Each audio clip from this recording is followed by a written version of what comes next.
Britain may struggle to keep the lights on in a few years, with the country's energy regulator warning that it's coming dangerously close to power shortages, and household bills are likely to skyrocket because more fuel will need to be brought in from abroad. That's because EU pollution regulations mean coal-fired stations have to close. More from RT's Sarah Firth in London.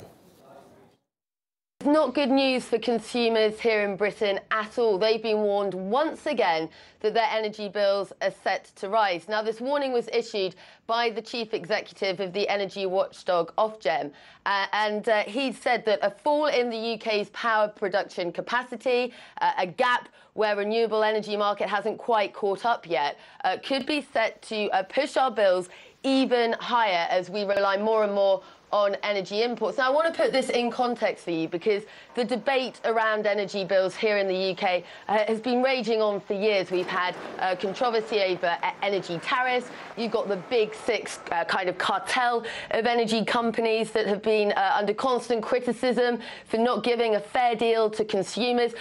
Just this morning, I was talking to someone about this who said, you know, it's outrageous. I pay £141 a month just for my gas. That's not including the electricity and the water. So, you know, this is really hitting families here in the UK incredibly hard. It's becoming very scary to get that energy bill through every month. Millions of households here in the UK are already in fuel poverty, and it looks like many more could join them. So that's obviously extremely concerning. Now, at the same time, whilst we've had these warnings before, what's happening right now is that you're seeing power station closures here in the UK as they try and get some of these old polluting plants off the UK's grid. But there hasn't been anything yet that's being built to replace that. And as we said, renewable energy isn't quite there yet. So there are warnings that we could see a fall in UK capacity by as much as 10% by this April. So this is going to be happening fairly quickly. Now, to shed some light on just exactly what is going on and how concerned consumers could be, I'm joined by Richard Welling from the Institute of Economic Affairs. Thank you very much for joining us. Look, not great news for consumers. We have heard that we're going to be relying more on imports, but at the same time, you know, we're trying to meet our climate change targets. We need to get those old polluting power plants off the UK system. So not great news, but this is unavoidable, no?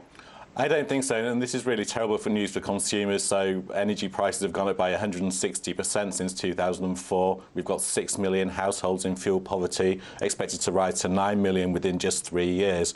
And the problem is, of course, by having high energy prices in this country, it tends to export economic activity to countries such as China and India. So the overall effect on climate change is likely to be very small, so it actually could end up being counterproductive. Well, you mentioned China and India there. Look, the government has said, don't panic, consumers, we're going to keep Britain's lights switched on.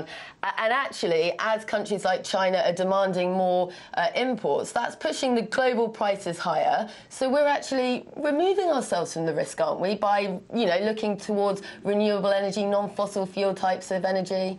Not really. It means actually exposing the UK more to external risks. For example, imported gas is a lot more vulnerable to security risks than imported coal. It comes from potential flashpoints such as the Persian Gulf. And of course, some US states now enjoy electricity prices around a third the price of in the UK, gas prices around a fifth the price. It's putting British businesses at a major competitive disadvantage. As we said, a very controversial debate affecting millions of households all across the UK, and it looks like the debate around Britain's energy bills set to be heated and continue. Sarah Firth reporting there.